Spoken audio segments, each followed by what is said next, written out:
Best for home science. Hello friends, मैं रीना स्वागत करती हूँ आपका आपके अपने चैनल टू द पॉइंट में।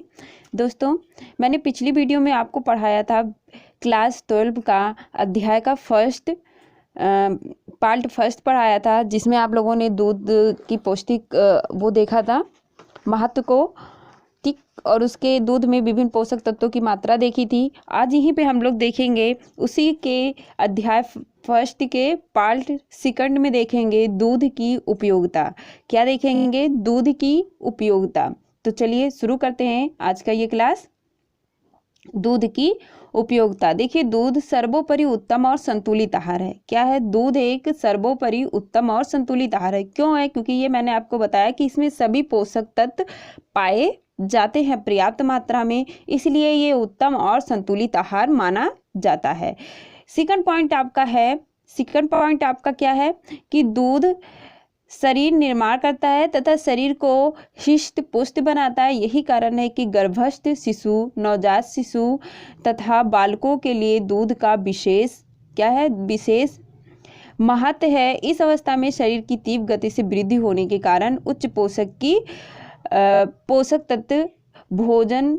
पोषक तत्वों वाले भोजन की आवश्यकता होती है। ठीक, दूध सभी तत्वों की पूर्ति करती है। तो कहने का मतलब इतना है कि हम ये दूध में सभी शरीर निर्माणक तत्व पाए जाते हैं, यानी कि प्रोटीन पाया जाता है। केशिन नामक जो प्रोटीन पाया जाता है ये दूध में, ये बहुत ही अच्छा सुपाच्य होता है। और ये प्रोटीन आपका क्या है? एक निर्माणात्मक तत्व होता है जो कि ये शरीर के निर्माण करता है, शरीर को हिष्ट पुष्ट रखता है। यही कारण है कि जब गर्भस्थ शिशु होता है तो उसको भी माँ के दूध से पूरा पोषण मिलता रहता है, चाहे वो नवजात शिशु हो, बालक भी होता है। बाल्यावस्था में भी दूध का बहुत महत्व होता है। दूध का हर एक अवस्था में बहुत महत्व होता है, चाहे वो आपका वयस्क अवस्था हो या वृद्धावस्था हो, ये सब में बहुत ही महत्वपूर्ण माना जाता है दूध का महत्व जो है।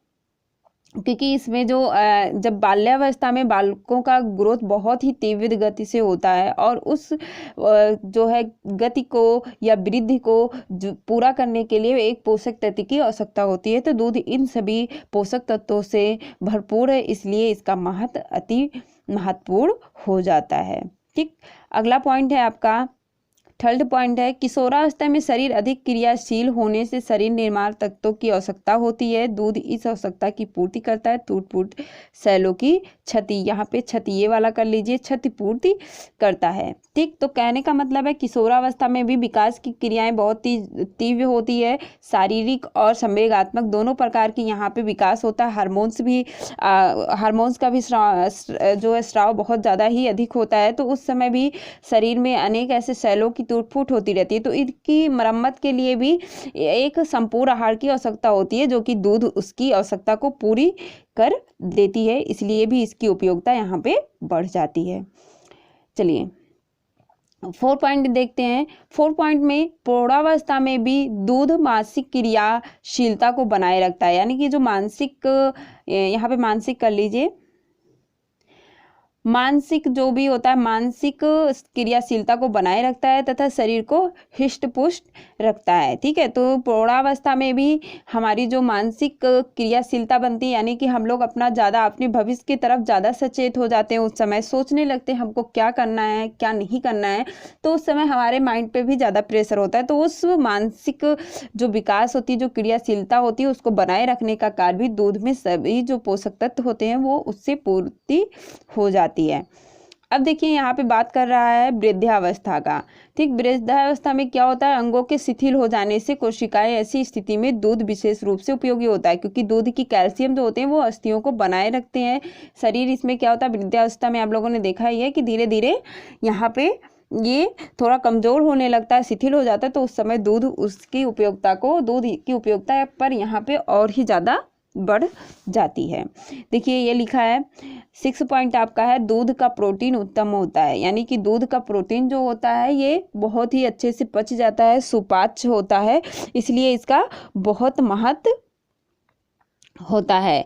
ठीक, जैसे दूध का अगर और उपयोगिता देखा जाए तो किसी त्यौहार होता है, मेहमान आ जाएं या रोगी अवस्था हो, तो प्रत्येक के लिए ये दूध बहुत ही महत्वपूर्ण भूमिका अपना निभाता है। ठीक है, ये दूध शरीर की रोग क्षमता में भी वृद्धि में भी सहायक होता है, इसका एक महत्व ये भी है। ठीक, विटामिन में जो दूध में विटामिन ए बी उपस्थित होता है वो उत्तम होता है और बहुत ही लाभकारी माना जाता है। ठीक, 7 पॉइंट चलिए देख लेते हैं।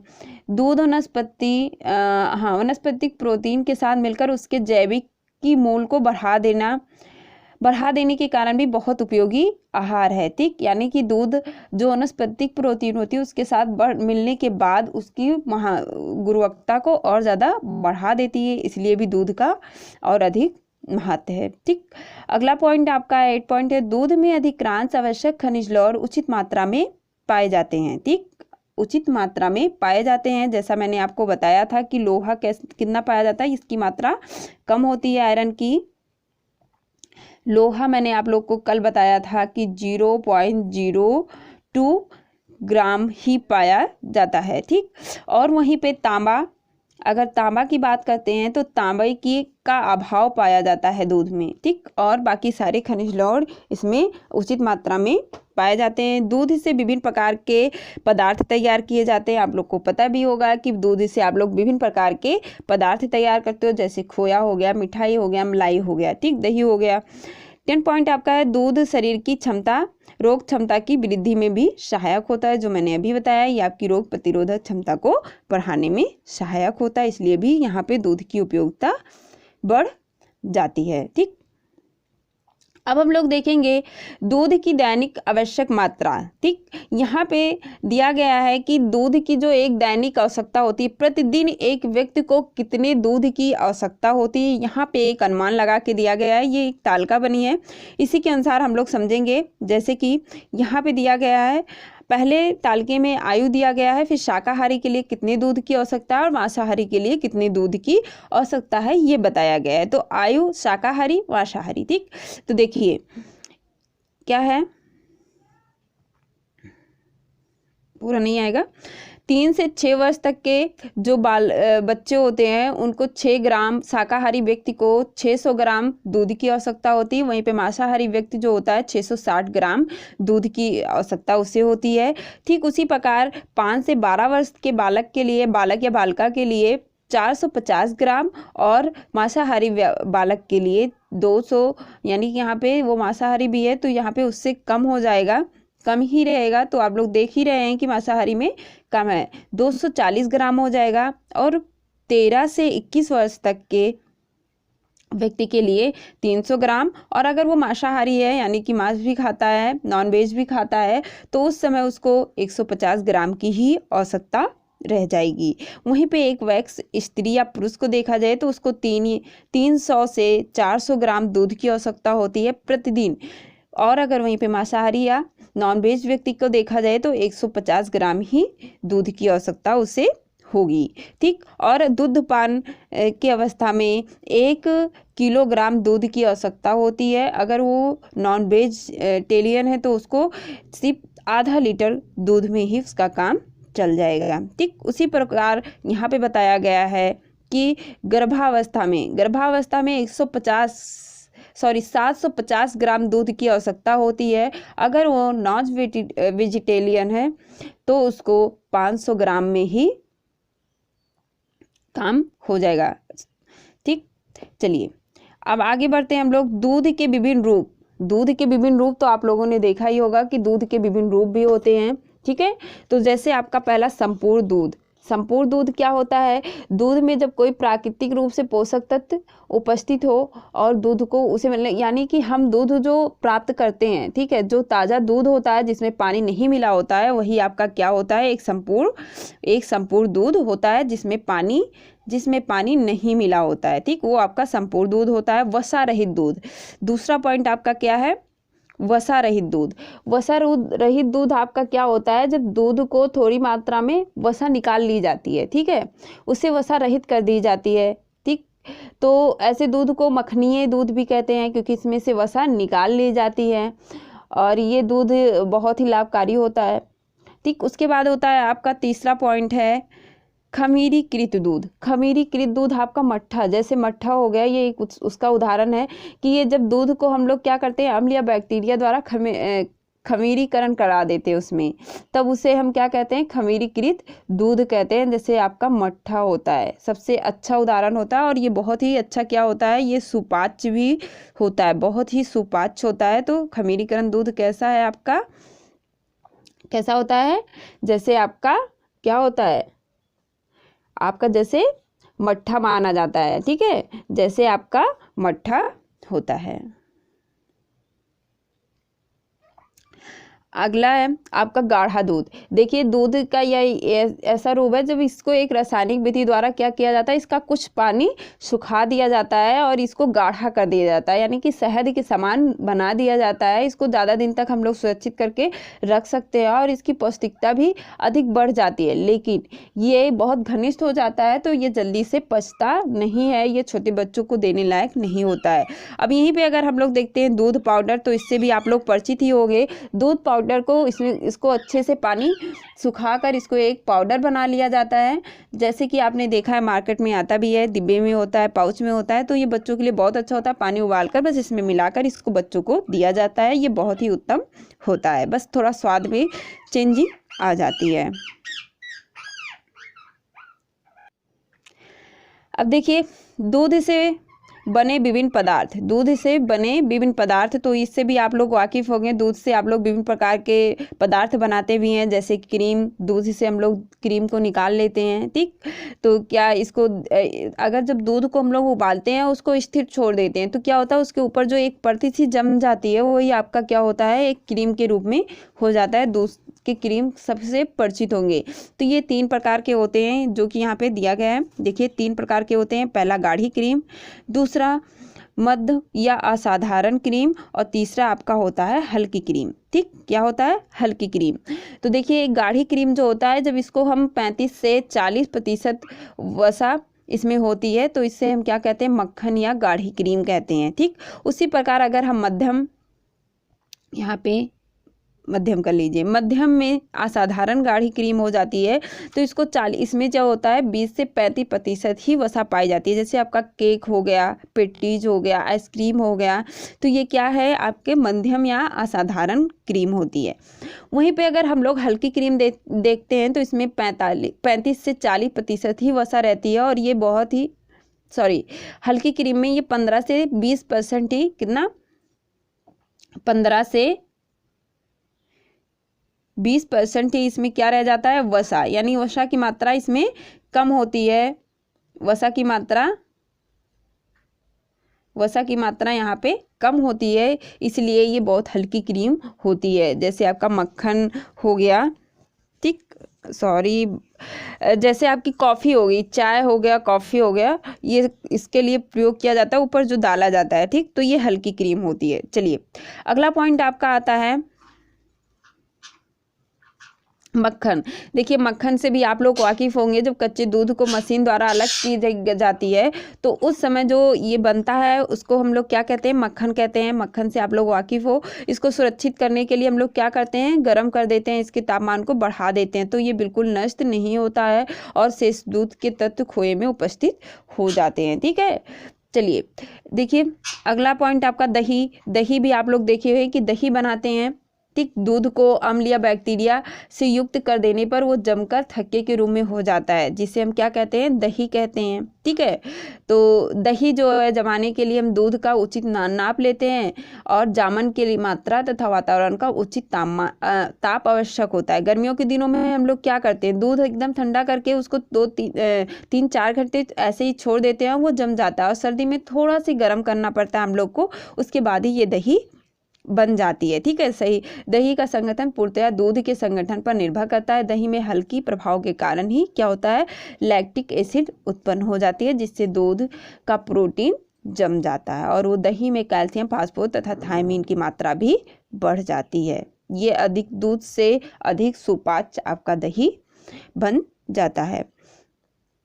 अगला आपका मट्ठा। अभी हम लोगों ने पढ़ा था मट्ठा, ठीक।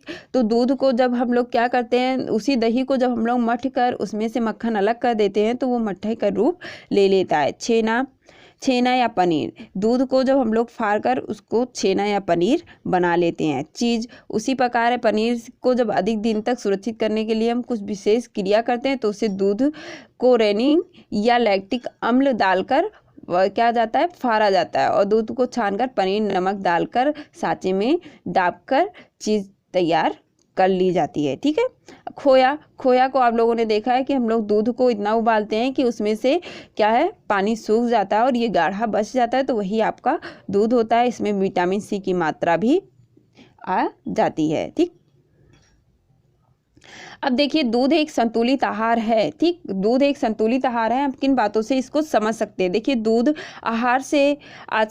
संतुलित आहार से आशय है वह आहार जिसमें सभी पोषक तत्व जैसे आपके प्रोटीन, कार्बोहाइड्रेट, वसा, खनिज लौह, विटामिन, जल आदि हों, जो क्या है, प्रत्येक दृष्टि से व्यक्ति को पूर्ण स्वस्थ रखने के लिए और उसे उचित विकास करने में सहायक हो। ठीक, तो उसे हम क्या कहते हैं? एक संतुलित आहार कहते हैं, यानी कि जिसमें सभी पोषक तत्व भी विद्यमान हो प्लस व्यक्ति को पूर्ण स्वस्थ भी रखे और उसका उचित विकास भी करने में सहायक हो, तो उस आहार को हम लोग क्या कहते हैं? संतुलित आहार कहते हैं। अगर इस दृष्टि से देखा जाए तो दूध एक संतुलित आहार है। इससे हम लोग सिद्ध भी कर सकते हैं, जैसे आप लोगों ने देखा है,